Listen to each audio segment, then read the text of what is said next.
Konflik bersenjata kembali pecah antara India dan Pakistan pada Rabu 7 Mei 2025 menandai eskalasi kekerasan terburuk dalam 2 dekade. India melancarkan serangan ke wilayah Pakistan dan Kashmir Pakistan yang dibalas dengan cepat oleh Islamabad. Pakistan mengklaim menembak jatuh 5 jet tempur India, sementara kedua pihak melaporkan korban dan kerusakan di perbatasan yang disengketakan. India menyatakan serangan menargetkan infrastruktur teroris sebagai respon atas serangan militan terhadap wisatawan Hindu di Kashmir, namun Pakistan membantah klaim tersebut dan menyebut target sebagai wilayah sipil. Menanggapi serangan India, Pakistan melakukan serangan balasan dan mengklaim menjatuhkan 5 jet tempur India. Sumber di Kashmir, India melaporkan 3 jet tempur jatuh dan korban jiwa, serta luka-luka dilaporkan di kedua sisi perbatasan. Pemerintah Pakistan menetapkan status darurat di Punjab dan menutup sekolah di wilayah yang terdampak.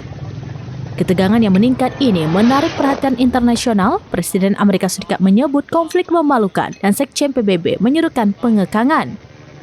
India menamai operasinya Operasi Sindor, sementara maskapai penerbangan membatalkan penerbangan dan analis memperingatkan potensi konflik yang lebih besar. Situasi ini menimbulkan kekhawatiran akan stabilitas kawasan.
Download Tribun X sekarang, menghadirkan lokal menjadi Indonesia.